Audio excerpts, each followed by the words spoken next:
né, do Scott e do Gena é mais curto mesmo, né? Sim, mais curto que eu falo, menos slides. Né? Não sei se vai ser mais curto a fala, né? Mas em comparação com a penúltima aula, que foi 4 horas, essa aqui vai ser um pouco menor. Tá merda. Mas vamos lá. Bom, então agora a gente vai para o segundo, né? O segundo mais importante nome desta primeira fase da filosofia medieval. Né? O primeiro nome a gente viu na aula passada foi o Severino Boécio, né? E com a obra A Consolação da Filosofia, que é a obra principal dele, né? Muito influente. Ele traduziu quase tudo não, mas quase toda a obra lógica do Aristóteles para o latim. Traduziu muito do Platão também. Traduziu outras de Porfírio, né? De outros nomes anteriores. Então, ele tem uma contribuição para a filosofia como um todo, como tradutor, e tem uma contribuição também filosófica própria dele, né? Teologicamente também, ele tem algumas contribuições, né, o Boécio, né, só que elas chegaram até nós tudo fragmentada, principalmente defendendo a Trindade, parece que essa é uma questão importante para ele, né, e defendendo alguma questão relacionada ao criacionismo, né. E agora o Scott Urugena é um outro nome que já está um pouquinho mais avançado nessa primeira fase da Idade Média. Bom, importante, né? O nome Scoto, essa palavra Scoto, né? Que vai aparecer depois em Duns Scoto também, em outros também, ela na verdade não é o nome, né? Mas ela é bem um gentílico. Identifica da onde o cara veio, né? Porque na época deles, Escotia era o nome que se dava à Irlanda. Escotia Maior, né? Então,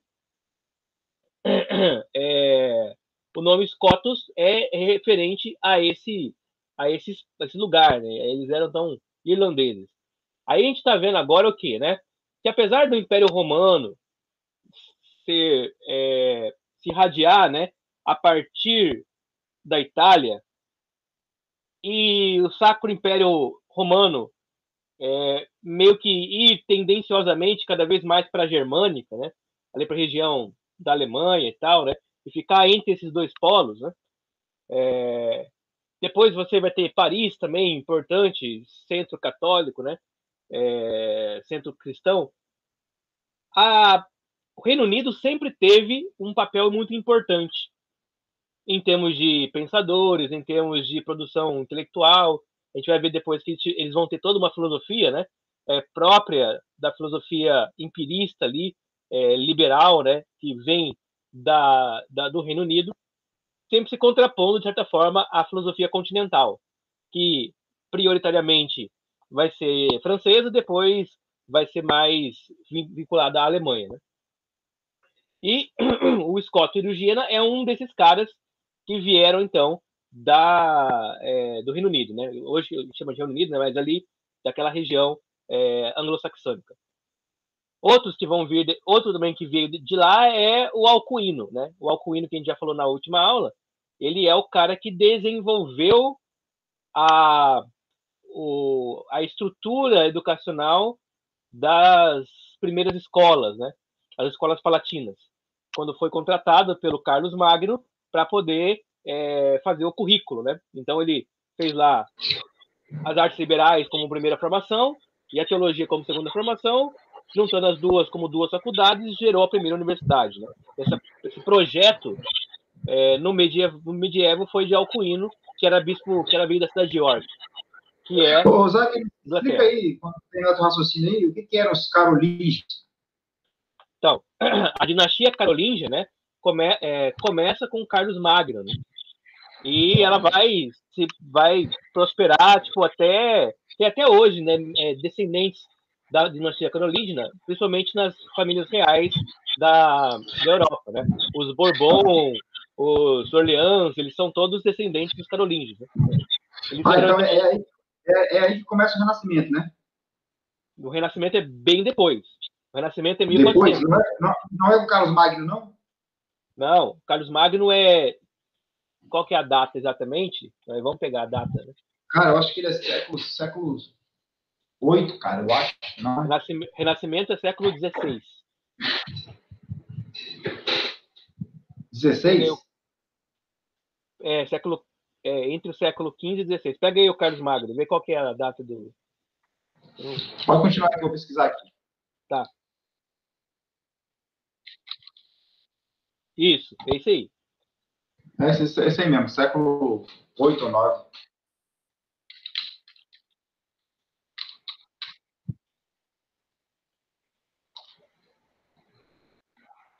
Então, ele é... Século 8. Século VIII, né? Então, o Renascimento, que é o Renascimento italiano, né? Renascimento genovês, florentino, e depois vai pro norte da Espanha, pega a parte ali da França também. Esse Renascimento é século XV, né? Que é a época do Michelangelo, do Donatello, né? Do Galileu Galilei, essa época do Renascimento ali. Mas aquela ideia do Carlos Magno de ele trazer a glória antiga de Roma, isso não tem, também não pode chamar isso de renascimento, não? Então, o Carlos Magno, ele não está trazendo um renascimento cultural, ele está trazendo uma espécie de intelectualismo. Na verdade, assim, ó, o Carlos Magno, a primeira aula vamos repetir. Então. O Carlos Magno, na época dele, haviam dois espaços... A primeira aula, não tem problema. O Carlos Magno, na época dele, haviam 2 espaços de formação intelectual. 2 espaços. Um era os monastérios, a outra era as abadias ou as paróquias, né? Então, a monastério, os monges, né, que organizavam o saber ali, e os monges, tradicionalmente, eles não tinham medo de nenhum tipo de conhecimento. Então, de todos os expurgos que a Europa fez do paganismo, das mitologias pagãs e tal, os mosteiros, eles sempre protegeram esse patrimônio cultural, né? Se você vai hoje, por exemplo, em um mosteiro lá em Assis ou em algum lugar lá da Europa, você vai ver dentro do mosteiro símbolos pagãos, né? Tem pentagrama, cabeça de bode, gárgula, né? Aquelas coisas todas meio bizarras assim, porque os monges entendiam assim, ó, se isso aí é uma produção humana, é fruto da genialidade do homem, né? E se é da genialidade do homem, a gente pode conhecer, aprender, não vai seguir, mas vai aprender, né? Então tem livros de feitiço, alquimia, e toda aquela coisa esotérica também tinha nos mosteiros, né? E o mosteiro, então, era um centro de aprendizagem, né? Mas muito vinculado à vida consagrada, né? Ao cara ficar na contemplação, né? Na busca por autoconhecimento. Enquanto as escolas de abadias, né, de paróquias, eram escolas de formação do clero mesmo, de padre mesmo, né? Celebrar missa e tal, né? Essas coisas todas. Então você tem esses 2 lugares, né? Então um é o cara que é monge consagrado, o outro é o cara que vai ser sacerdote. E qual que é o problema? O Carlos Magno, ele precisava de um centro de formação para formar os generais e os administradores do império. Né? Então, toda a parte política militar, né, como a parte executiva, burocrática, não tinha um lugar próprio para esses caras, né? Porque eles não vão virar monge e nem querem ser padres, né? Eles querem ser somente pessoas aptas para agir na administração pública. E aí ele convoca o Alcuino para ele fazer constituir, né, uma escola dentro dos palácios, principalmente no palácio dele, né? E aí é o que vai ser chamado de escola palatina. É da escola palatina que surge a escolástica. Então ele cria isso para formar a classe burocrática. A ideia não era trazer novamente a glória da cultura romana. A ideia era criar uma intelectualidade, né, capaz de gerenciar o império dele. Então é uma questão mais pragmática, vamos dizer assim, né? O Alcuino, quando ele monta a Escola Palatina, ele monta em Paris, né? Então, depois em Borgonha. Bolonha. Bolonha na Itália e Paris, né? Na França. E ele queria que Paris fosse a nova academia. Tipo assim, a Academia de Atenas, né? A nova referência em filosofia. Mas não era em filosofia grega, era em filosofia cristã, né? Essa junção de filosofia grega com filosofia cristã. Por que isso não é o Renascimento exatamente, né? Porque o Renascimento, historicamente, vai ser reconhecido como o renascimento da cultura greco-romana. Cultura, né? Então, a língua grega renascendo, o teatro grego renascendo, a poesia grega renascendo, as mitologias, a forma de arte, de pintura, de arquitetura, de escultura, e os modos de comportamento grego, né? Então, a devassidão, né? A sexualidade exacerbada, né? A crença em uma religiosidade mais popular. É nessa época que aparecem os santinhos, né? Os santos mesmo, né? As esculturas, né, de santos que vão começar a se tornar uma religião popular, né? Que é uma coisa bem grega, bem romana, né? Lembra que os romanos eles tinham os ídolos do lar, né? Eles adoravam e tal. Aquele filme Gladiador aparece isso. Não sei se você lembra do filme, né? Que eles adoram os antepassados por meio de umas estatuazinhas, assim. Então aquilo lá é que vai renascendo no Renascimento, né? E a ideia fundamental do Renascimento é que a razão humana ela é capaz de conhecer a realidade, né, o mundo, né, todo, não por meio da revelação, né, mas por meio da ciência, né, do estudo científico. É o que vai fazer o Copérnico, o Giordano Bruno, o Galileu Galilei, e é o que vai chocar com a igreja, porque a igreja pensava que a razão ela deveria estar submetida à fé, enquanto que na Renascença, né, você tem um apartamento da razão e da fé que é derivado da última fase da Idade Média, que é a fase do Guilherme de Ockham, quando ele vence, vamos dizer assim, entre aspas, né, a querela dos universais e propõe o nominalismo, né, que as coisas não existem por si mesmas, são só nomes que a gente inventou para as coisas. Mais ou menos isso. Tá, beleza. Valeu, obrigado. Tá bom, tranquilo. Bom, então o Eriugena, né? Eriugena, ele nasce em 810, ele vem da Irlanda e ele foi membro da corte do Carlos, mas não é o Magno. Esse Carlos é outro, né? Que é Carlos o Calvo, né? Então tem dezenas de imperadores Carlos ali na Europa, né? Todos eles fazendo menção a Carlos Magno, né? Que é o maior de todos, né? E o Carlos Calvo, ele meio que protegia o Eriugena, assim, ele era meio chegado dele, assim. Tanto que o Eriugena ele vai meio que desaparecer, a gente não sabe o que aconteceu com ele, se ele morreu, se ele foi exilado, o que aconteceu com ele quando o Carlos morrer, né? Então, tem uma relação próxima, assim. O Eriugena, ele foi diretor da Escola Palatina, que tinha sido outrora fundada pelo Alcuino, né? Então ele, assim, o cargo educacional, ele era como se fosse uma espécie de ministro da educação, né? Ele tinha um ministério, tinha uma influência muito grande, né? Um poder muito grande ali, porque ligado à corte, ligado à direção da Escola Palatina. E aí aconteceu que um sujeito chamado Gostelcalco, né? Esse cara, ele era um leitor de Agostinho. E aí ele levou o Agostinho a uma radicalidade muito grande, né? E começou a propagar que não apenas Deus predestinava para a salvação, mas também Deus predestinava para a condenação, né? O que foi conhecido na época, na Idade Média, isso, né? Na época como dupla predestinação, né? A ideia de que a predestinação a origem está aí, não, da dupla predestinação, está aí com esse cara? A origem, o primeiro a propor isso. Opa. Então, o primeiro a propor a ideia de dupla predestinação registrado como uma tese teológica e que foi debatida foi esse cara aí.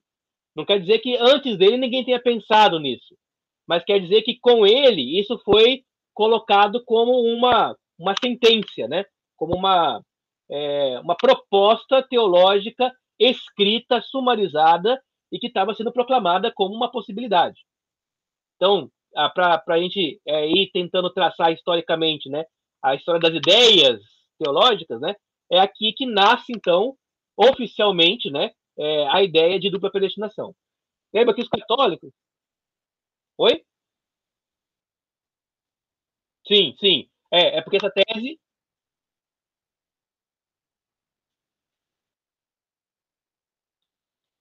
tese, defendida pelo Gotescalco, ele foi considerado herético pela Igreja Católica.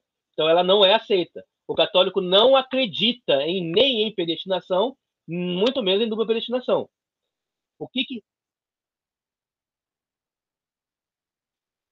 aí esse camarada estava falando, né? Então ele estava lá, ele ia lá para as abadias, né? Ele pregava, aqueles pregadores itinerantes, né? E aí, como a pregação dele era muito forte, né? A pessoa gostava de ouvir, e aí foi ganhando cada vez mais adeptos, até que foi chamando atenção, né? É uma tese que foi difundida, chamou atenção. E aí, a igreja, ela convocou o Erugiena como Ópenes. O que é o Ópenes? A gente viu lá na primeira aula também, né? Aquela estrutura de educação medieval cuja aula funcionava assim, né? Então, o professor, ele geralmente, né, ele é alguém especialista em determinado assunto, né? E aí ele era convidado pelos alunos, né, para os alunos, para que ele pudesse administrar ali uma aula para os alunos, né? Ou um conjunto de aulas. O professor, então, ele vinha até a aula e fazia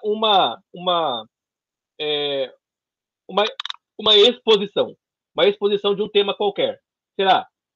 Predestinação. Então, a predestinação é uma ideia que vem da Bíblia aqui, que vem disso, que vem daquilo, que diz isso, aquilo outro. Né? Fazia aquele apanhado. Né?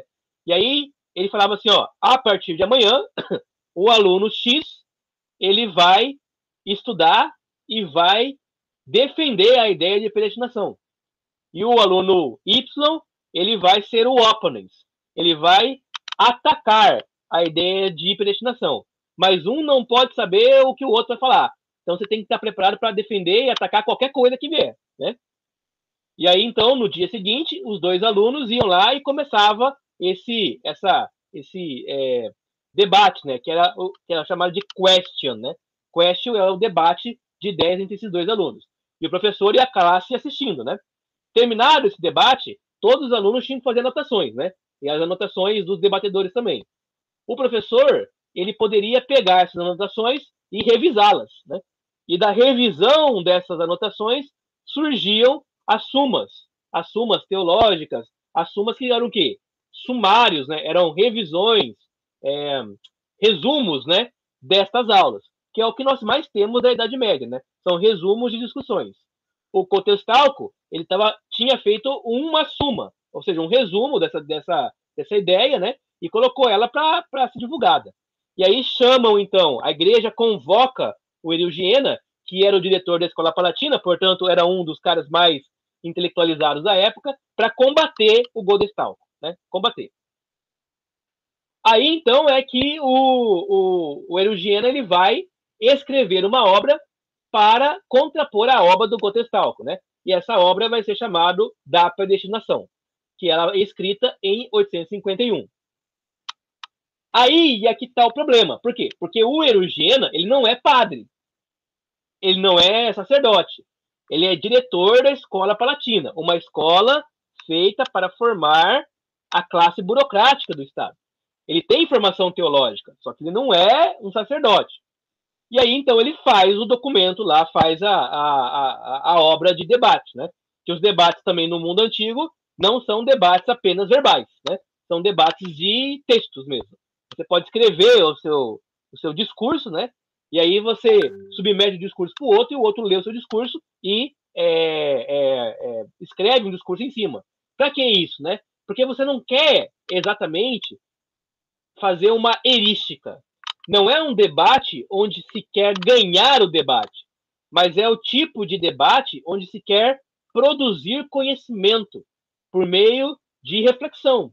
Então, se o cara está falando, né, e te pega desprevenido, você acaba não tendo tempo para você refletir sobre as ideias. Então, por vezes, assim, o cara pega, escreve lá uma suma, manda para você, e você tem semanas, meses para você ponderar, pensar e escrever e devolver isso, né? Então, esses debates, às vezes, acontecem dessa forma também, né? Por meio de textos, né? Às vezes, também acontece o debate verbal também. Mas os debates verbais, geralmente, não são debates de uma vez só, não. São debates, assim, de meses também. com vários encontros, até exaurir todas as questões e não restar nenhuma dúvida e nenhuma consideração a se fazer, né? Então é isso que está acontecendo aqui, tá? E aí ele vai defender, então, a suposta ortodoxia da igreja, né? O Erugiena defendendo a igreja, enquanto o Godestalco não está atacando a igreja, mas está dando uma opinião que é distoante da ortodoxia. O Erugiena vai dizer assim, ó, o Agostinho, né? Ele defende a ideia de predestinação, baseado na ideia de presciência, né? E o Agostinho, de presciência de graça, né? Da graça. E o Agostinho, ele defende que Deus, ele predestina os homens para a salvação, escolhendo os homens para a salvação, né? Indo atrás dos homens, né? Convencendo os homens, chamando os homens à salvação. De maneira que todo o salvo é salvo porque Deus insiste em salvar esses sujeitos, né? Essa é a ideia do Agostinho, né? Ele não está falando do perdido, né? Ele não está falando do que vai para o inferno. Ele está falando que vai para o céu. Assim, ó, eu na minha vida tenho, né? Nas confissões ele fala isso, né?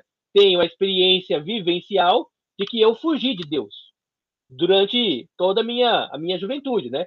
Que eu quis ir para longe de Deus, mas quanto mais distante de Deus eu estava, mais próximo da sua ira, e quando eu decidi estar mais próximo de Deus, eu conheci o seu amor. E esse amor de Deus me foi irresistível, porque ele toda hora me atraía para si. Então a ideia de que Deus, ele por amor, vai buscar os perdidos, né? Essa é a ideia do Agostinho. E é claro, isso aqui fica nesse parâmetro aqui, nesse âmbito aqui, né?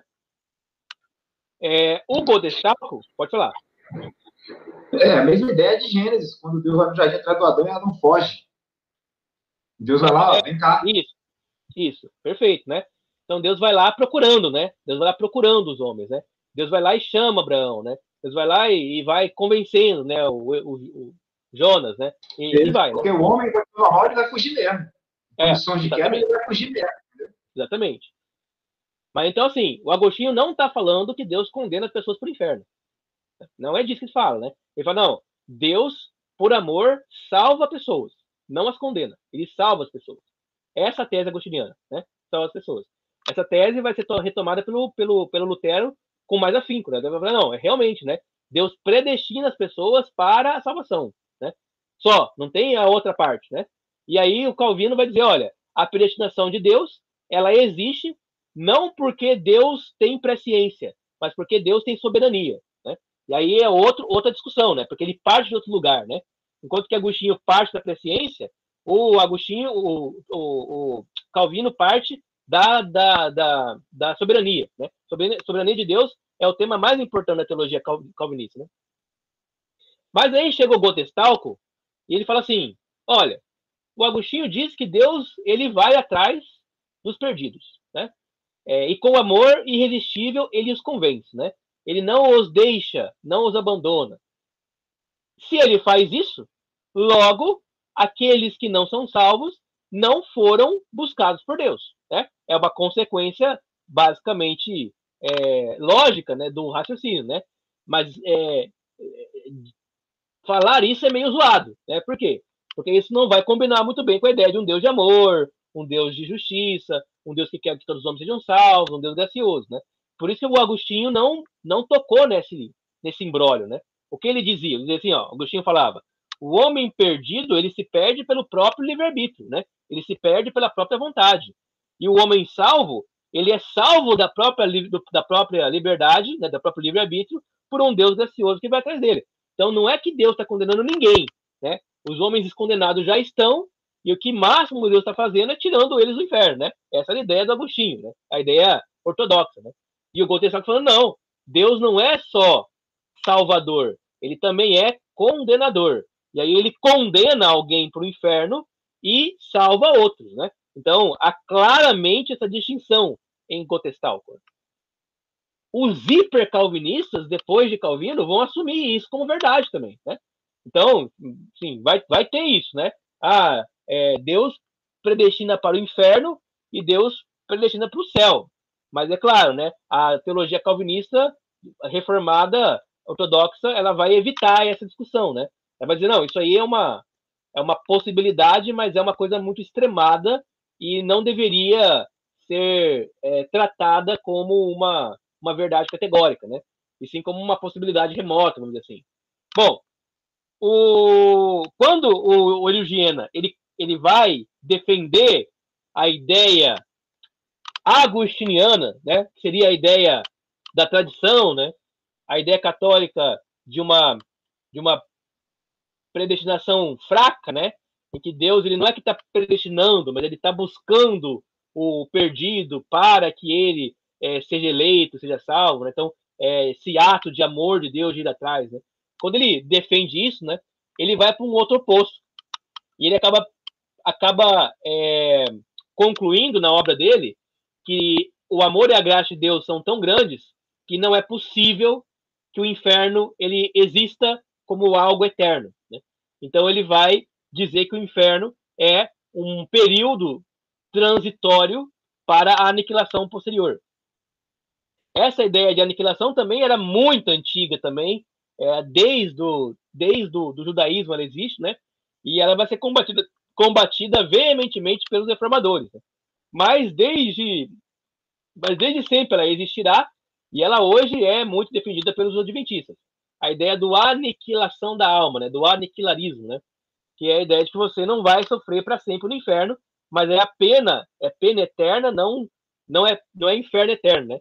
Mas é pena eterna, ou seja, a pena de estar para sempre afastado de Deus no nada, né? Na dissolução, vamos dizer assim. E o Eugênio acaba defendendo isso, né?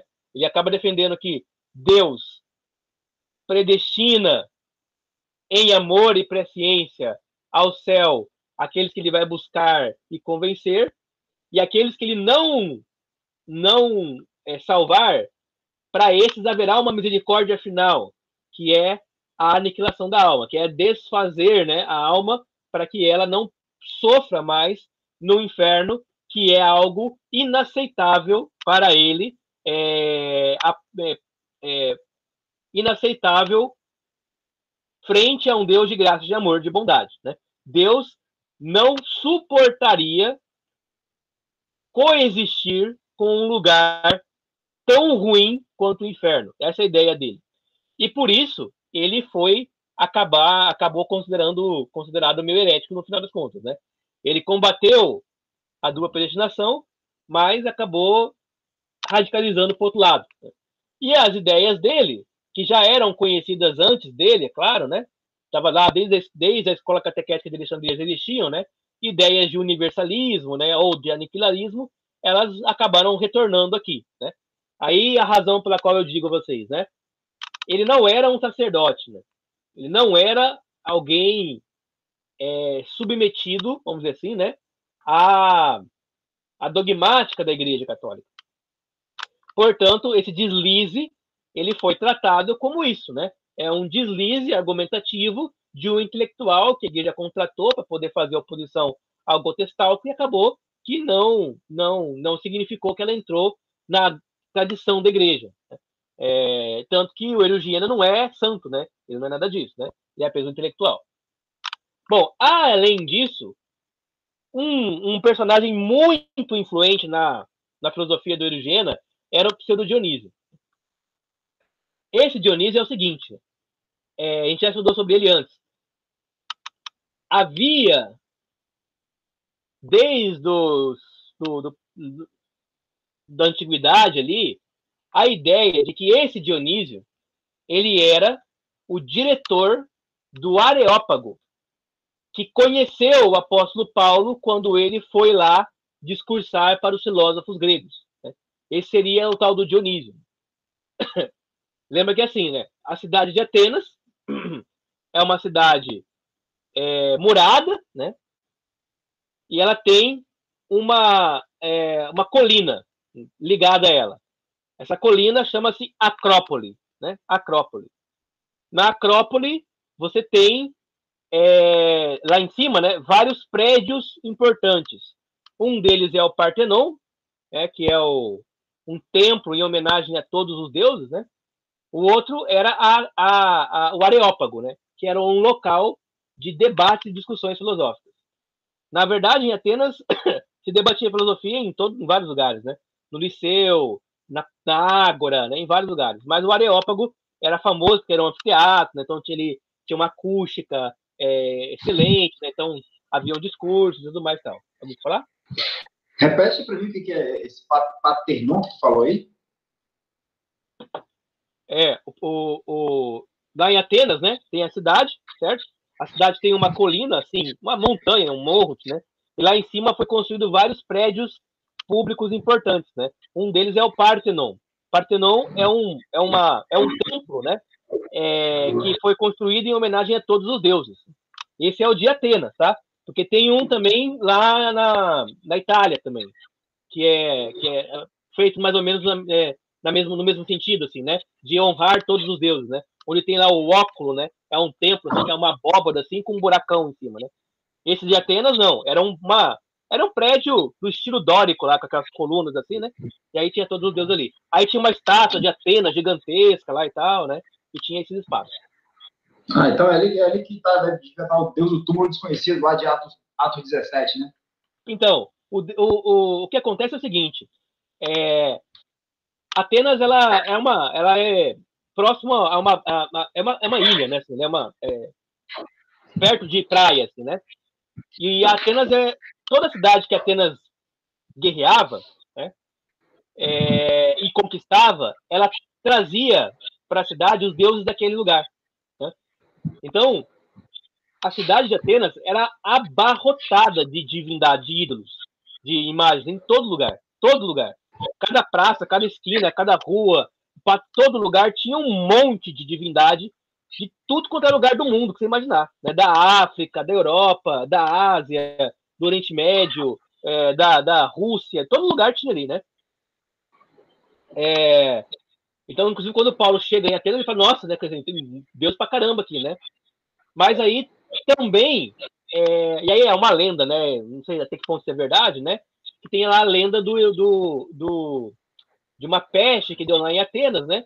E que aí os oráculos, né? Disseram que tinha um cara, Epaminondas, se não me engano do cara, que ele era de Creta, né? Ele era um profeta da ilha de Creta, né?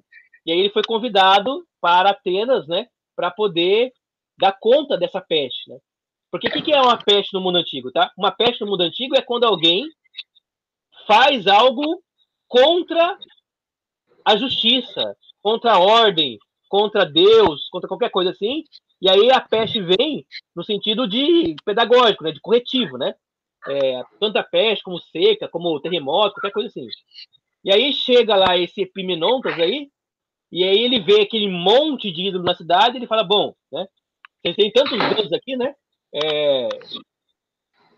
Por que será, né, que tá tendo a peste aqui, né? Se tentaram fazer, sei lá, fazer ritual para todos os deuses possíveis, né? E aí ele faz ele tem uma orientação divina, assim, né? Que é separar algumas ovelhas, né? Sem comer durante um tempo e depois soltá-las, né? E aquelas que deitassem no chão e não pastassem, essas seriam sacrificadas para aplacar a peste, né? E aí conta a história que eram tipo assim, 100 ovelhas, né? E 50 delas sentaram, né? E aí sacrificaram as 50 ovelhas e erigiram altares em cada um desses lugares, né? Só que aí a peste passou e aí perguntaram para ele, né? E aí, né? Qual é o Deus, né? Que você aplacou a ira, né? E o Epaminondas não sabia também. Aí falou, bom, se eu falar que é um Deus, outros deuses podem ficar enciumados, né? Aí pode dar ruim para mim e ruim para a cidade de novo, né? Então ele falou, coloca a placa aí, né? Ao Deus desconhecido, né? Porque ele foi o mais honesto possível. Então, nessa época, existiam pelo menos uns 50 altares ao Deus desconhecido. Em toda a cidade, até, vários lugares diferentes, né? E aí, conta-se que esses altares eles foram sendo abandonados, porque você não vai fazer um culto a um Deus desconhecido, né? Foram sendo abandonados, né? E foram sendo esquecidos, né? Aí a vegetação cobre, a pedra quebra e tudo mais e tal. Até que um dia um magistrado lá estava andando na rua, encontrou um desses altares e falou, bom, vamos preservar pelo menos esse, né? E aí preserva. Agora, onde estava esse altar, a gente não faz a menor ideia, né? Possivelmente ele estava perto do centro da cidade ali, né? Da Ágora, né? A gente não sabe onde estava. E o Paulo teria passado por ele, né? Então, quem conta essa história é o Don Richardson, num livro chamado O Fator Melquisedeque, né? A história tá contadinha lá, direitinho, né? Tem até as fontes lá e tal. Mas é isso, né?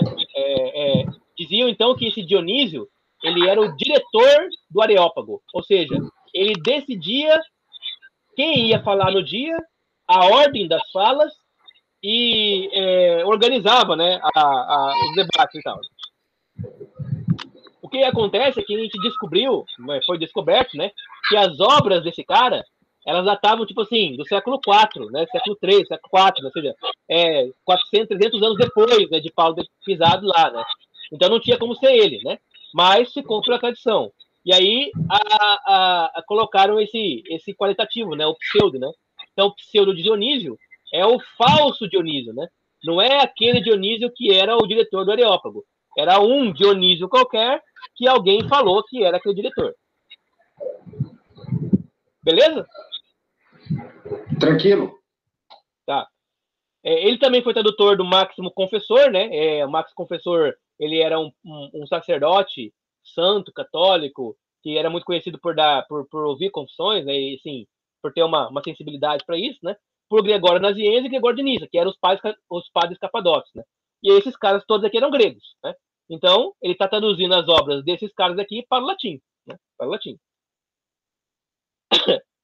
Mas a obra mais importante do Erugiena é a obra De Divisione Naturae, né? Que é da divisão da natureza, que é uma obra de cosmologia ao modelo platônico aristotélico, mas com a linguagem e com o conteúdo cristão, né?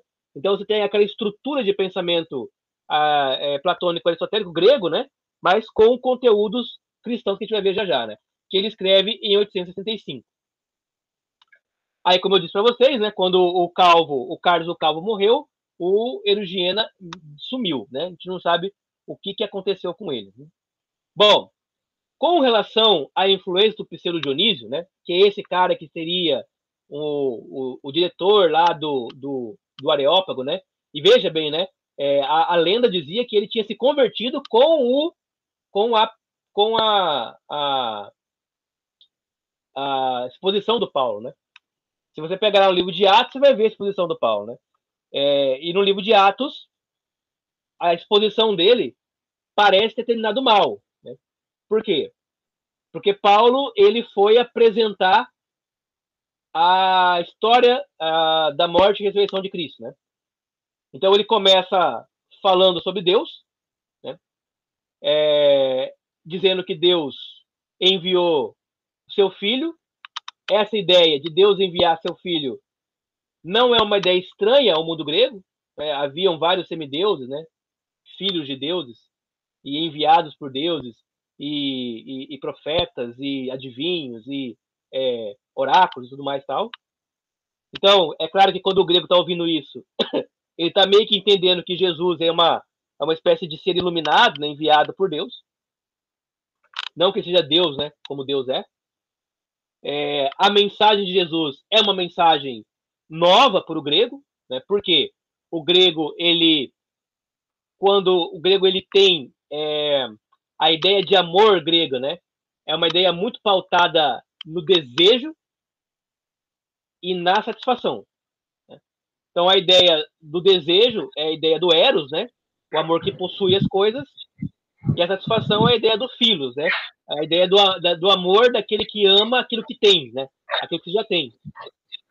E a ideia do amor cristão é a ideia de você amar o outro, mesmo que esse outro seja contrário a você. Né?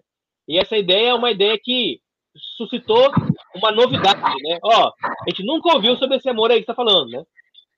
Quer falar, Zé? Esse texto aí de Atos 17, Paulo chega para pregar na sinagoga, ele começa a pregar na sinagoga e os gregos na sinagoga e nas praças também, né? E os gregos ouvem ele pregar, ensinando uma coisa estranha para eles, né? Pô, por que você está falando? Traz esse cara para falar para nós aqui. Isso. Né? E aí é quando ele vai andando em Atenas, e aí ele vê aquele monte que o espírito dele ficou conturbado, alguma coisa, não lembro agora, né? De tanta idolatria. E aí ele começa, não, fala para nós aí, o que você está falando aí? Explica para nós aí, porque mundo grego era curioso, queria saber de tudo, né? Sim. A ideia da palavra do texto lá, na palavra grega também é exatamente essa, né? De tagarela, no sentido de curioso, queriam saber, né? O que ele estava falando. Exatamente. E aí ele começa a falar, olha, do que ele falar dele que Deus conhecido, que criou os céus e a terra. Então ele já está trazendo ali a criação, né? Do Deus que cria os céus e a terra. Já é uma coisa estranha. Exato. E aí isso, aí começa falando, até aí tudo bem, né? Até aí não tinha problema com os gregos, eles estavam ouvindo. Aí depois ele veio, aí começou a falar da idolatria, né? Da idolatria. Então ele traz a doutrina da queda também nesse texto, a idolatria. Então aí tudo bem, o pessoal ouvindo. Aí ele fala, mas Deus não leva em conta o tempo da ignorância. Ou seja, ele está trazendo ali a ideia de redenção. E no final ele fala daquele que vai vir como juiz julgar todas as coisas. Aí quando ele fala que vai ressuscitar, né? Aí não, para, porque aí ressuscitar já é demais. Então ele traz ali os grandes temas da Bíblia, os 4 grandes temas da Bíblia, né? Sim, sim. Os 4 grandes temas do Evangelho, né? Do Evangelho. E a ideia de ressurreição soou muito estranho para o grego, porque quando Paulo fala de ressurreição, ele meio que está falando, os gregos entendem que ele está falando de um novo Deus, né? Um novo Deus chamado Anastasis, né? É a ideia de ressurreição, né? Então, o Jesus morto, ele voltaria como Anastasis, né? Como o ressurreto, né? E isso era problemático para o grego, né? Por que problemático para o grego? Porque se você se desprendeu do mundo da matéria, não havia nenhuma razão lógica para que você retornasse à matéria, sendo que você foi tão iluminado e tão divino assim. Então era uma coisa meio contrassensual, né? Olha, esse ser chamado Jesus aí que você fala, né? Ele é um ser iluminado, né? Ele é um ser grandioso, né? Ele é um ser que é celestial, né? Por que ele vai voltar para ser material, né? Então ele vai se rebaixar novamente, né? Ele vai ser morto novamente, mas se ele se rebaixa, ele perde a sua divindade, ele perde. Então aí ficou muito confuso para os gregos, que era a parte mais difícil deles entenderem, né? Porque o grego ele tem um pensamento histórico de circularidade, né? Então, a ressurreição de Jesus significaria o que para ele? Que Jesus iria ressuscitar e ia morrer de novo, ressuscitar e morrer de novo, ressuscitar e morrer de novo, e aí é um ciclo sem fim de dor e sofrimento para um ser iluminado, né? Enquanto Paulo estava tentando explicar que a ideia é linear, né? Que tem um começo, tem um processo histórico e tem um fim.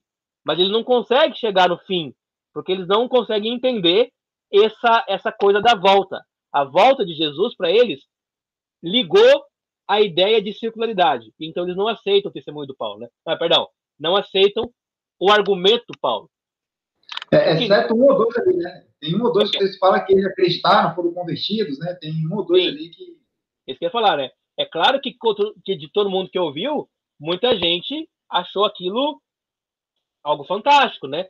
Principalmente porque era um tipo de uma nova doutrina, uma nova filosofia, uma nova fala, uma nova coisa, que prometia coisas que a cultura grega não prometia.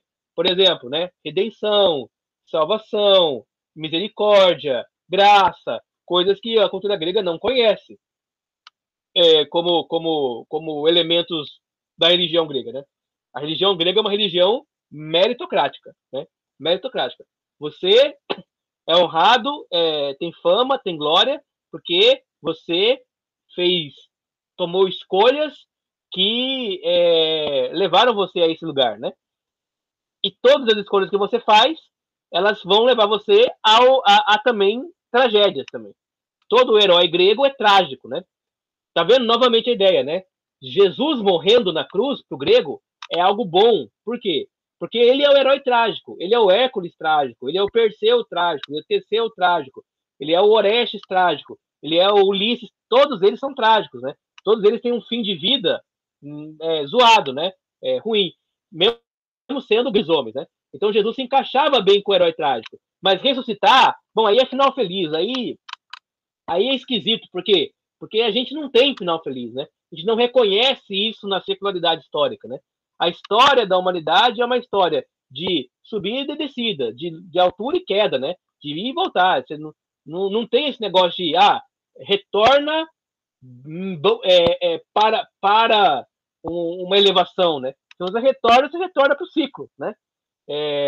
Isso está bem claro em Platão, está bem claro no mundo grego, e os gregos eles entendiam que esse retorno ele se dava por um processo de transmigração, que eles chamavam de metempsicose, né?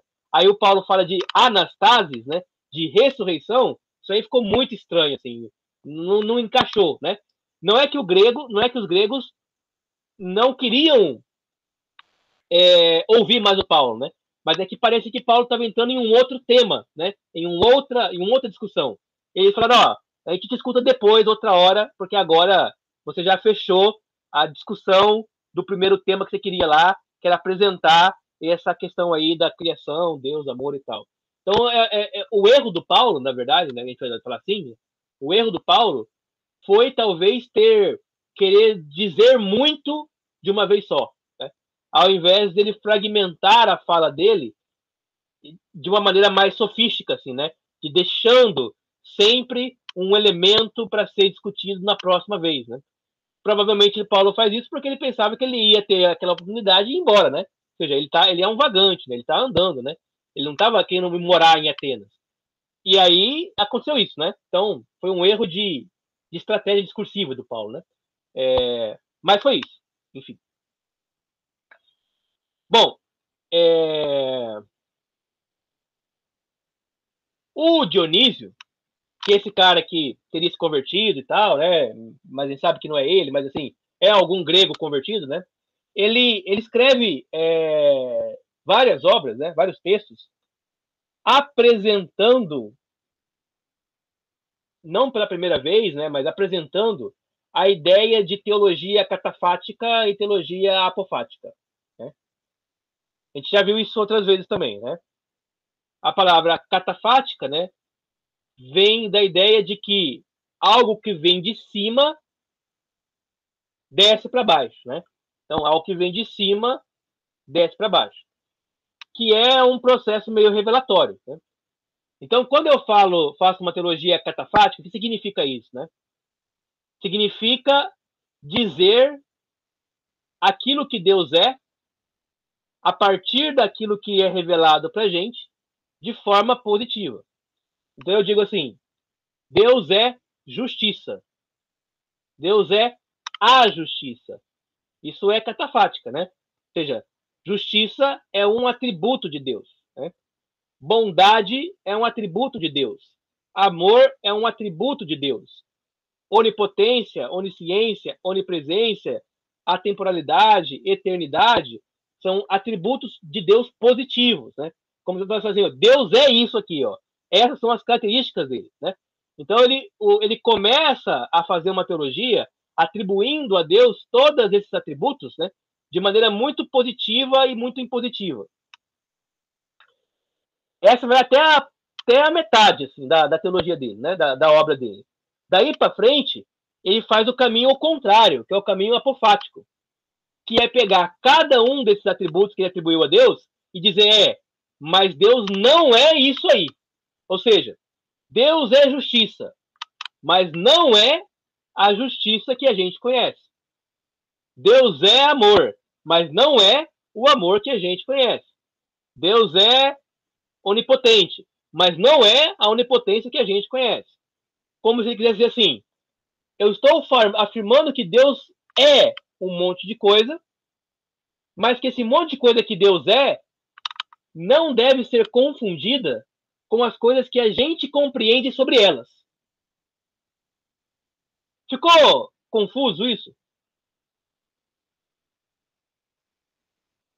Não, mas assim eu não entendi muito bem, ó, negativo. Beleza. Porque Isso. assim, é a mesma coisa. É que seria de baixo para cima aí, né? Como que eu começo? A apofática é de baixo, daqui para cima, né? O amor então, tá em cima. Então, por exemplo, assim, ó, Deus é amor. Isso é catafático. Sim. Né? Deus é amor. Mas o que é amor? Aí eu vou falar. Amor é o sentimento que se estabelece entre alguém que ama e um objeto do amor, né? Que é o amado, né? Essa relação é uma relação de amor, beleza. Esse ser que ama, ele ama o objeto amado da mesma maneira que Deus ama? Aí você vai falar que não, né? Não. Eu amo a minha esposa. Eu amo a minha esposa. Sou capaz de dar a minha vida por ela. Sou capaz de deixar de comer, deixar de ter deixar de ter segurança, de ter conforto para ela. Mas e se eu descobrir que ela me trai com um amigo meu, né? E se eu descobrir que de todo o amor que eu dei a ela, ela sempre me odiou, vamos dizer assim, né? Para o grego, você amou, mas ela, o objeto amado, não correspondeu. E isso é normal para o grego, é normal, né? Porque uma coisa é quem ama, outra coisa é o amado. O amado, não precisa nem saber que existe, né? O amado, ele é digno de amor, enquanto o amante, né, que sou eu, amo o amado, né? Agora, eu, amante, posso desistir de amar esse objeto de amor para amar outra coisa. Aí fala assim, ó, eu amo a minha esposa, morreria por ela, bababá, babá, babá. Aí a sua esposa morre. E aí você, ao invés de ficar em luto eterno, em memória ao amor que você sentia, você opta por amar outra. Aí você fala, bom, socialmente falando, não tem problema. Mas, de certa forma, esse amor não era tão intenso assim. Não era tão sublime assim, ao ponto de você desistir da própria possibilidade de afeto, uma vez perdido o objeto do seu amor. Aí fala assim, olha, quando Deus ama, o Dionísio falando, né? Quando Deus ama inclusive aquele que o trai. Deus ama inclusive aquele que não o quer como seu Deus. De tal forma que esse amor que Deus possui é um amor que excede qualquer compreensão humana. Daí a razão pela qual dizer que Deus é amor é errado. Errado por quê? Porque a palavra amor, quando eu a falo, eu penso em algo que não chega a conseguir dar conta de explicar o que é o amor de Deus. Daí a razão pela qual a teologia apofática ela vai não fazer afirmações, mas negações.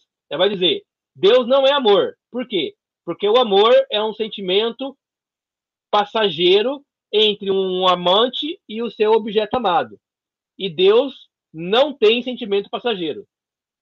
Isso que nós chamamos de amor, em Deus é uma coisa muito maior que isso. Que na falta de uma palavra melhor, a gente chama de amor. Mas na verdade não é amor. É uma outra coisa que a gente não sabe nem como é. Entendeu, Thiago? Entendi, ficou claro agora. Entendi. Ficou claro? Bom. Então, sim, isso vale para tudo, tá? Deus é justiça, né? Justiça. Aí fala, não, mas olha, eu vejo Deus não punindo o ímpio. Que tipo de justiça é essa, né? Como que um Deus justo permite que uma criança morra, né? Aí você fala, bom, é porque a sua ideia de justiça ela não consegue dar conta do que é a justiça em Deus. Porque Deus é justiça, mas a palavra que nós usamos para identificar Deus como justiça é a mesma palavra que a gente usa para identificar coisas do nosso cotidiano que nem são tão justas assim, afinal de contas, né? Então, não dá para dizer que Deus é alguma coisa, né? Porque toda vez que eu falo que Deus é alguma coisa, eu meio que estou diminuindo ele, trazendo ele mais para perto daquilo que é humano, e com isso, tirando parte da sua dignidade. Então, a teologia apofática, ela está muito preocupada em distinguir Deus dos seres humanos de maneira muito, muito radical, né? Às vezes, assim, olha, Deus esses sentimentos humanos, né? Essas qualidades que a gente atribui a Deus, em Deus, elas são infinitamente superiores àquilo que você está pensando. E por isso, quando você diz que Deus é justiça, Deus é amor, Deus é bondade, Deus é isso, Deus é aquilo, você está atribuindo a Deus uma coisa menor do que ele realmente é. Deus é bom, aí eu imagino bom, aí eu atribuo isso a Deus. Não, Deus é muito mais que bom que isso aí, é muito mais que isso. Então a ideia de bom acaba se tornando uma fala imprópria para falar de Deus, né? Amor e tal, tudo isso, né? É impróprio. Por quê? Porque ele não se encaixa, não corresponde precisamente com a experiência humana dessas qualidades. Tá claro? Tá claro, bem claro. Beleza. Além disso, o Dionísio ele tem uma teologia da criação, né? E ele vai propor uma tese, né? A tese é do processo gradual. O que é essa tese? Para o Dionísio, o universo ele foi criado a partir de um elemento mais complexo para elementos mais simples. De maneira que o mais complexo ele é superior ao mais simples, que é inferior. Aqui ele está falando de etapas da criação. Quer dizer assim, ó, quando Deus criou o Éden, né, o paraíso, né, o paraíso tinha muito mais coisas, muito mais complexidade do que o mundo atual. Por isso o paraíso ele é hierarquicamente superior ao que nós temos hoje, que é inferior, que é mínimo em termos da bondade da criação, enquanto o paraíso é máximo. Aí fala assim, olha, os anjos foram criados antes dos seres humanos, portanto os anjos são mais complexos. Logo, os anjos estão hierarquicamente, em termos de qualidade criacional, acima dos homens. Assim como as esferas celestes, o universo, ele é qualitativamente superior à própria Terra, né? Então você vai fazendo uma cadeia de sucessão de criações, na qual a cada novo procedimento, né, novo procedimento criacional, você tem uma diminuição da esfera hierárquica. De maneira que tudo sai do mínimo, tudo sai do ponto, de um ponto mais unificado, né? E vão se pluralizando, né? Até virar uma pluralidade de pontos múltiplos. O múltiplo, que é o máximo, é sempre menor do que o mínimo. De maneira que, no sentido de que o primeiro homem, Adão, ele tinha todo o conhecimento que todos os homens juntos depois dele vão ter, somados. Então, Adão ele é o mínimo, que é hierarquicamente superior, enquanto que nós somos o máximo, ou seja, a multiplicidade, mas somos inferiores na hierarquia, porque sabemos menos do que Adão sabia. Adão é maior que nós, porque sabe mais do que nós. Nós somos menores que Adão. Mas se nós juntarmos todos os homens, a soma do conhecimento de todos os homens chegará a um patamar mais próximo do conhecimento de Adão. Isso é o que ele chama de processo gradual, né? Ou seja, a coisa sai do complexo para o mais simples, né? Do mínimo, que é o menor, que é o mais... ele chama, tem uma palavra que ele usa, é o mais denso para o mais rarefeito, né? Para o mais pluralizado. Ficou claro isso ou está complicado? Ficou claro. Tá. Bom, aí nós vamos da obra, né? Essa é a Magnus Opera dele, né? A obra mais importante, a maior obra do Eriugena, né? E a obra ela é o seguinte: ela é um diálogo, né? Aí referente aí ao diálogo platônico e tal, né? E ela está dividida em 4 partes. Cada parte dessa ele dedica a estudar, né? A especular filosoficamente sobre criação. né, sobre criação. Na primeira parte, o tema é o seguinte. Ele vai dizer, olha, existe uma natureza que não é criada, mas que cria as coisas que existem. Ele chama essa natureza de Deus, né? Então, Deus é um ser incriado, mas ele é criador. Por ser incriado, ele é muito maior do que a própria criação. Logo, a criação, quando olha para Deus, não consegue entendê-lo, porque ela é menor do que ele.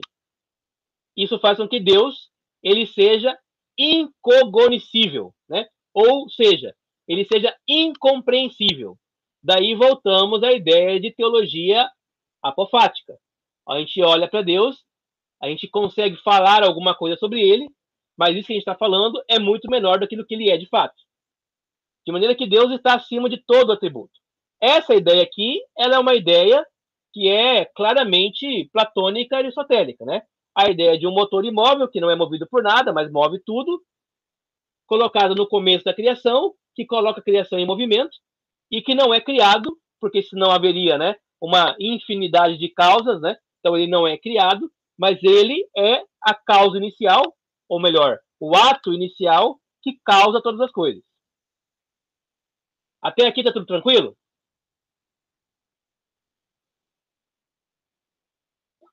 Beleza. A segunda parte, ele vai falar sobre uma natureza que é criada e que cria. Então, aqui é a primeira parte. Natureza não criada e que cria. O que é o não criado que cria? Deus. Agora ele pergunta, e o que é criado e que tem o poder de criar? Ele começa, bom, o que é criado e tem poder de criar é o Logos. Logos é Jesus, é o Cristo. Ah, então ele está falando que Cristo é criado? É, mas não criado no sentido lá do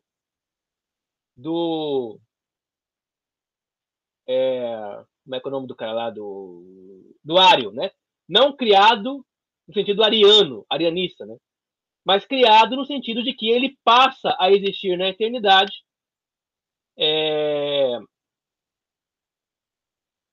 gerado pelo Pai. Ou seja, ele é criado, né? Mas ele é criado eternamente, mas é criado. Ele existe desde sempre, mas ele existe numa relação de geração ou de criação. Então aqui a palavra criada, ele está usando como um sinônimo da palavra gerada. Então o Logos, ou sabedoria de Deus, é um lugar onde estão todas as coisas primordiais, né? O que é coisa primordial, né? Coisa primordial são as ideias platônicas.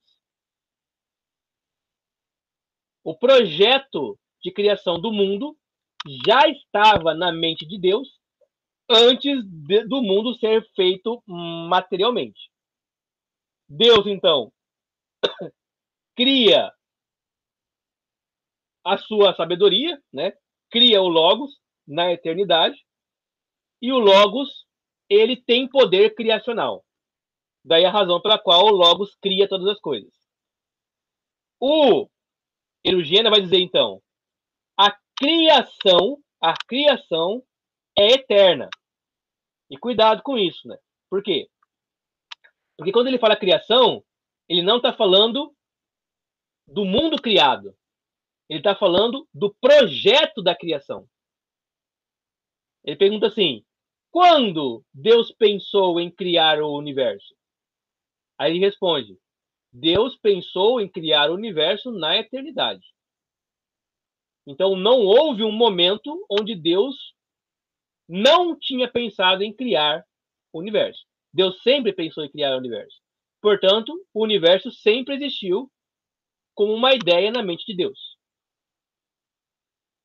Ele vai dizer, tudo aquilo que está nele, em Deus, permanece sempre e é vida eterna. De maneira que tudo aquilo que existe no mundo material já existia antes como projeto na mente de Deus. Logo, a criação ela é eterna por causa do seu projeto. E ela só se torna temporal porque ela é plasmada na realidade por meio de um processo criacional. Essa é uma influência tipicamente platônica. Essas ideias da mente de Deus são modelos, né? Modelos das coisas. E elas diferem no pensamento do Origena do Platão, especificamente porque no pensamento do Origena, esses modelos, né, essas ideias, elas são causas eficientes diferentes do Platão, onde essas ideias são causas exemplares. Eu vou explicar. O que é uma causa exemplar? Causa exemplar é assim, ó. Eu tenho a ideia na mente divina de cavalo, né?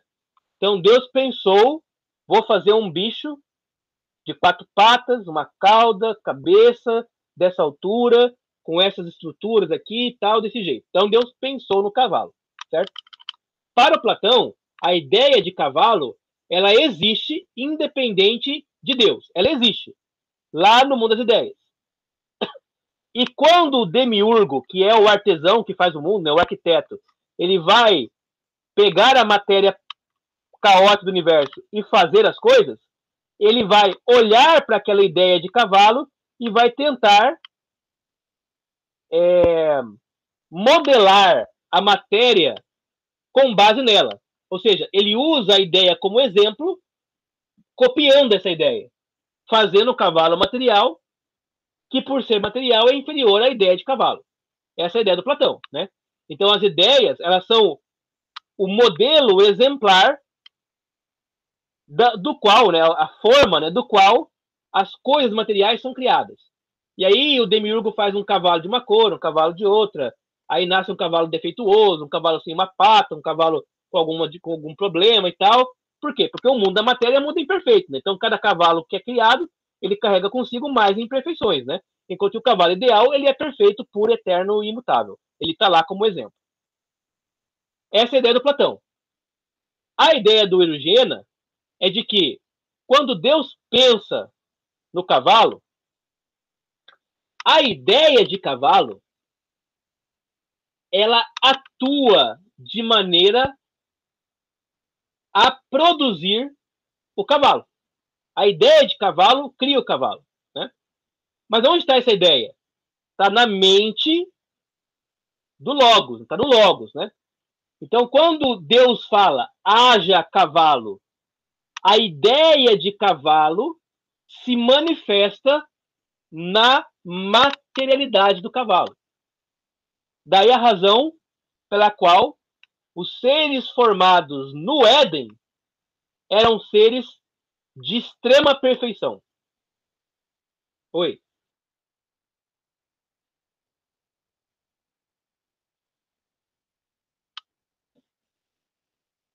Isso. Aqui não é exatamente cópia, né? A ideia, ela é agente criativo. Enquanto no Platão, o agente criativo é o demiurgo. Então, para o Platão é assim, o demiurgo olhou lá aquela ideia, vou fazer igual. E aí ele tentou fazer na matéria aqui, né? E aí saiu mais ou menos igual, mais ou menos, né? Aqui não, aqui é assim, Deus pensou o cavalo, falou assim, ó, haja cavalo. A ideia de Deus do cavalo veio e materializou, virou cavalo mesmo, cavalo. Essa ideia aqui, perfeito, né? E é claro que depois da queda, né, esse cavalo ele vai se transformando em um cavalo cada vez mais degenerado, né? É um cavalo que perde as suas características de perfeição, né? A ideia, então, é o quê? É que no Jardim do Éden, por exemplo, havia todos os animais que existem no planeta vivendo em uma harmonia plena, em plena perfeição. Um animal não matava o outro, né? Por quê? Porque ele era perfeito, assim, ele não precisava disso para viver, né? Essa relação da violência, do sangue e tal, não existia, né? E essa ideia é a ideia que retorna no Novo Éden, né? Na Nova Jerusalém, que é um lugar onde você não tem mais morte, né? Onde não tem mais destruição, onde não tem mais essa dinâmica, né, de degeneração. Por quê? Porque é a eternidade agora habitando na materialidade. Ficou claro isso? Então tá. E o papel do Espírito Santo? Bom, o Espírito Santo, ele transforma, né, aqueles modelos em sua causa eficiente. Então, assim, ó, a ideia de cavalo está aqui. O cavalo tem que sair daqui para virar o cavalo material aqui. Quem faz a ponte entre os dois é o Espírito Santo. Então ele vai dizer, olha, Deus, ele está aqui pensando a criação, a inteligência de Deus está produzindo a criação, mas quem viabiliza ela para poder chegar à materialidade é o Espírito Santo. Por quê? Porque o Espírito Santo é uma força divina, né? É uma pessoa divina que tem uma presença mais imanente da realidade. Enquanto que Deus é transcendente total, e o Filho, né, e o Logos, ele está no meio caminho, né, entre uma transcendência e uma imanência, o Espírito ele é muito mais imanente. Ele está muito mais presente aqui, apesar de ser uma presença não material, né, uma presença espiritual. Mas o que liga a gente como corpo de Cristo aqui na Terra é o Espírito Santo. Então, onde está Jesus, né? Jesus está no céu, né? O que de Jesus está conosco? O Espírito dele. E esse Espírito que está em Jesus nos liga a Jesus. Portanto, o Espírito Santo está aqui presente em nós.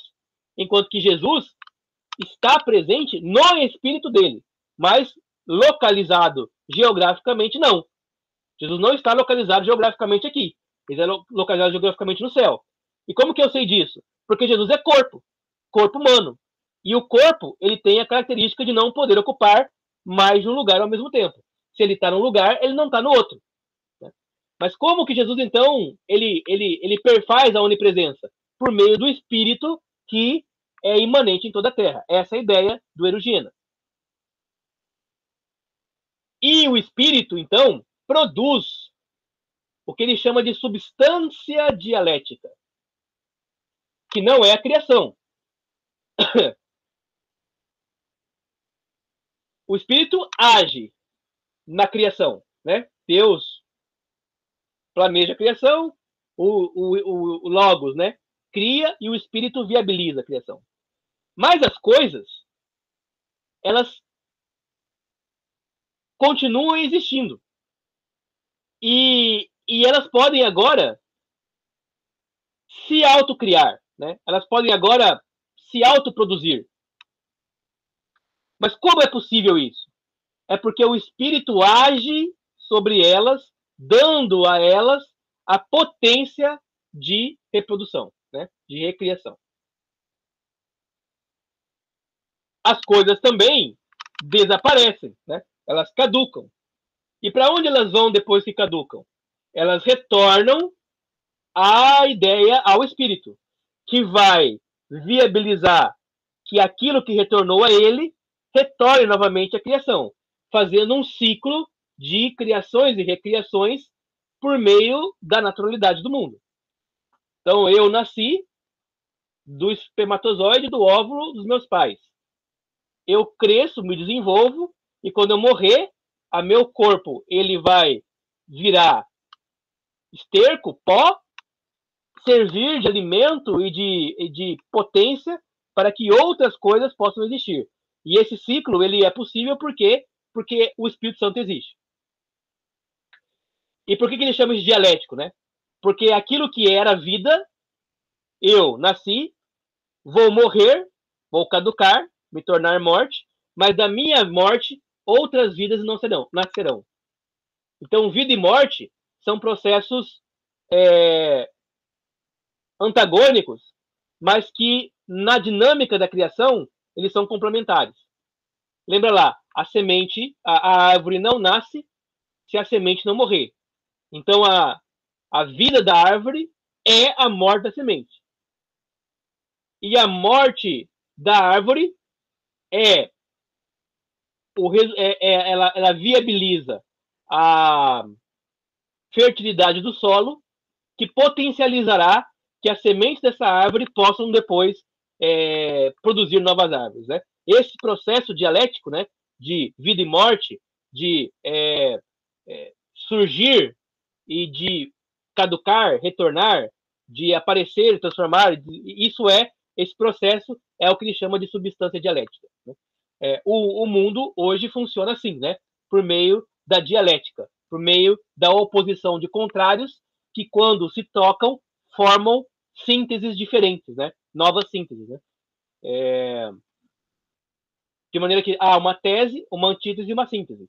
A tese é o nascimento, a antítese é a morte, a síntese é a viabilidade para que, com a minha morte, outras coisas possam existir para além de mim. Nesse sentido, então, tudo que existe é natural, porque passou a existir pelo processo criativo. Mas também é espiritual ou sobrenatural, porque sem a ação do espírito, isso que existe não existiria. E isso que existe não poderia transformar-se em outra coisa, para poder dar origem a outras criações. Portanto, o que o Erugino está falando é que a criação, ela não é material, não é natural apenas, mas ela é uma mescla de natural e de sobrenatural. Pensamento tipicamente da Idade Média, né? A ideia de que o mundo natural e o mundo sobrenatural não são realidades separadas, mas são realidades entrelaçadas. Daí a razão pela qual você vai ter objetos inanimados com realidades sobrenaturais neles, né? Por exemplo, uma estátua, né, de Nossa Senhora, né, de São Francisco, né, que é uma pedra esculpida, né, ou é um pedaço de madeira esculpido.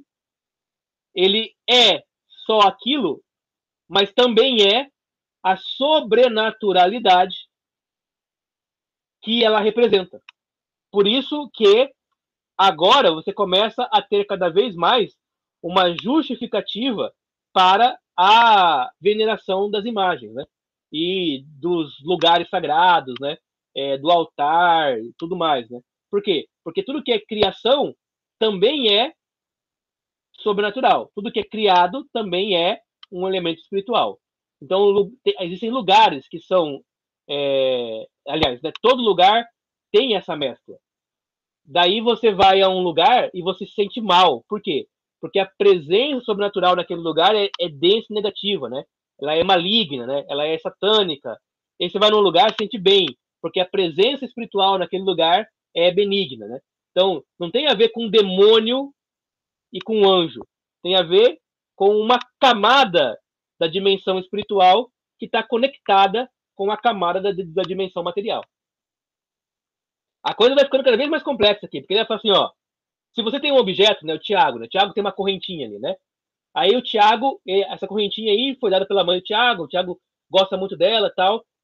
O que ele tá falando é o seguinte, ó, parte da realidade espiritual do Tiago tá na correntinha dele também. Então, quando o Tiago morrer, essa correntinha vai guardar uma espécie de essência espiritual do Tiago. De maneira que alguém, posteriormente, pode pegar essa correntinha e falar, nossa, olha, eu sinto a presença de uma pessoa que foi assim, assim, assado. E aí a pessoa fala, não, esse aí são as características do Tiago. Porque é como se a gente não... Se a gente se misturasse, entendeu? A parte espiritual da nossa realidade se misturasse com a parte material. E tudo seja uma coisa meio amálgama, assim. Ficou claro isso? Ficou, tá claro?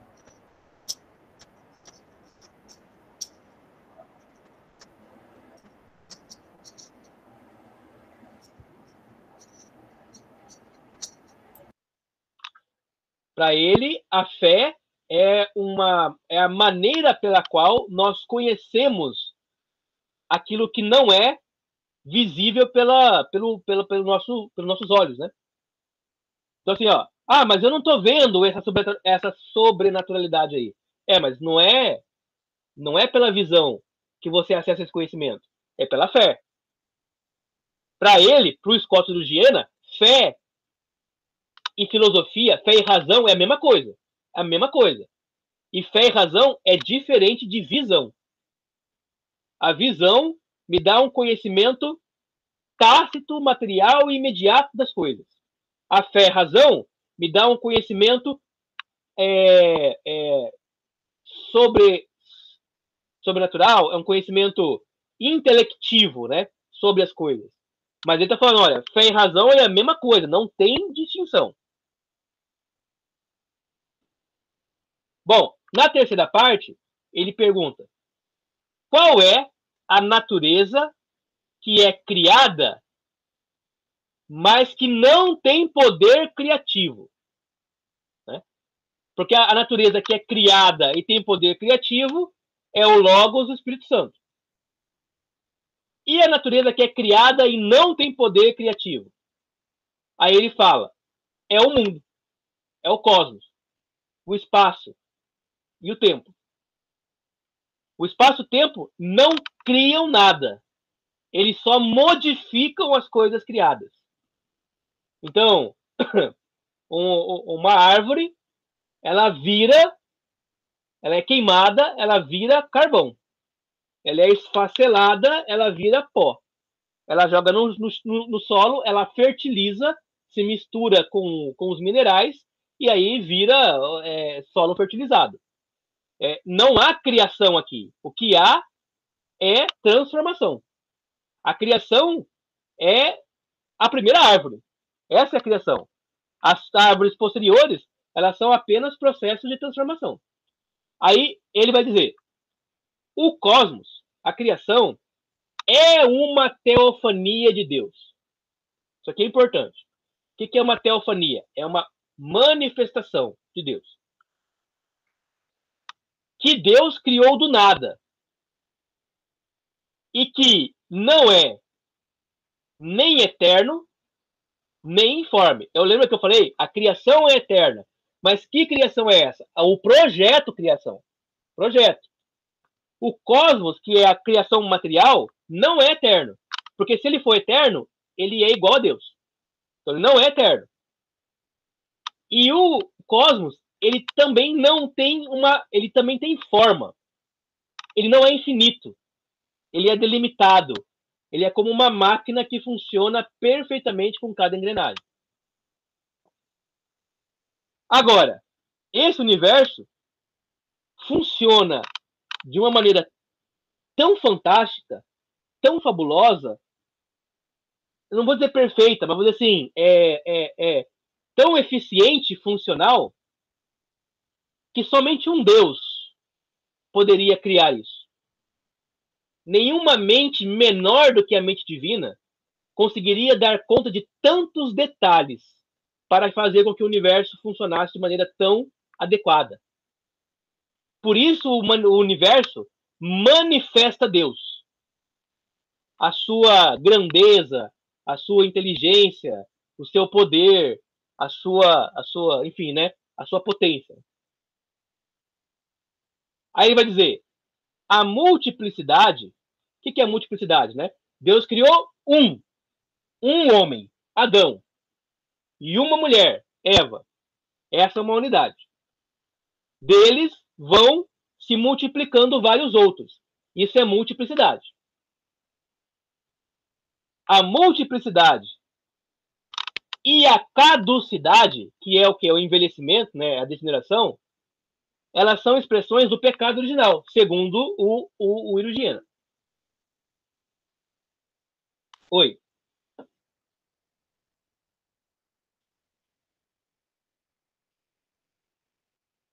Isso. Tá. O homem não é criador. O homem, ele é manipulador. Ele é transformador da realidade. Por quê? Porque para ser criador, eu preciso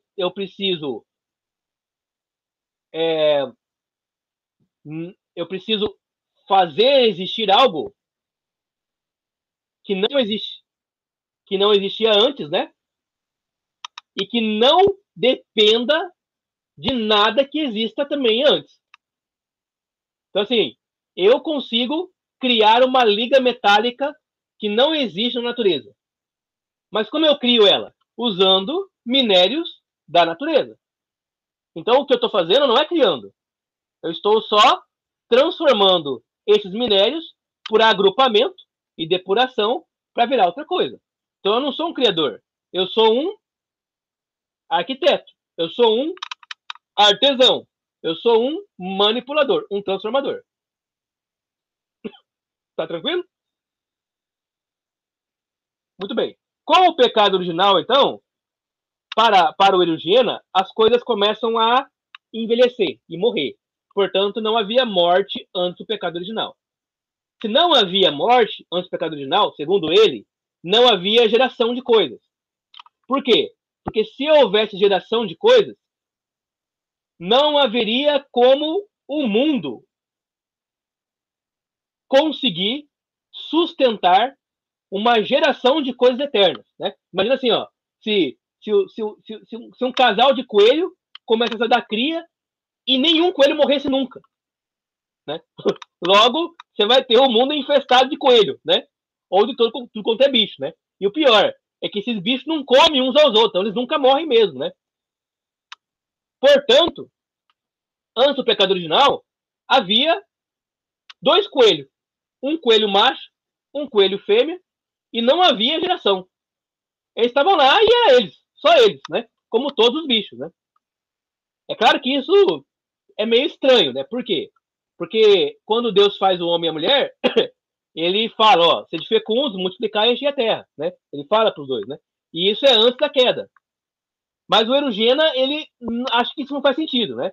Fala assim, ó, se eles fossem se multiplicar e encher a terra e nunca morrer, não haveria terra para os homens existirem.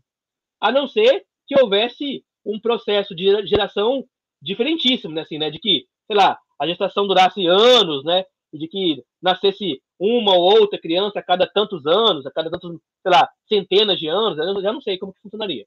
Mas a ideia dele é que não haveria isso, não. Não haveria multiplicidade. É lógico, faz sentido, né? Para ele, o homem é a coroa do universo, participando do mundo espiritual e do mundo material, né? Então, ele é o único ser que, veja bem, ele é o único ser que tem consciência de viver e de participar dos dois mundos. Enquanto que os animais, eles participam do mundo espiritual, mas sem ter consciência disso, o homem tem a consciência de que ele é um ser da matéria, mas ele também é um ser que tem alma, espírito, é um ser do divino. A substância, ou seja, né, a essência do homem está na alma do homem. E o corpo do homem é só um instrumento. E aqui, quem disse isso? Vocês lembram qual foi o filósofo grego que falou isso? O corpo é o instrumento que o homem usa para aprender e operar no mundo, enquanto a sua alma é a sua verdadeira identidade.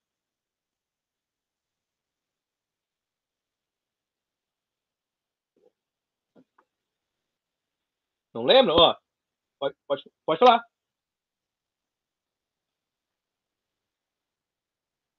O corpo é instrumento.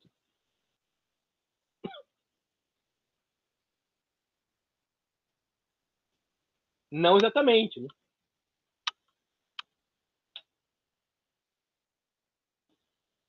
Então, quem disse isso foi Sócrates, né? O Platão falava assim, olha, o homem é a sua alma e o corpo é o sarcófago da alma, é a prisão da alma. Esse é o Platão.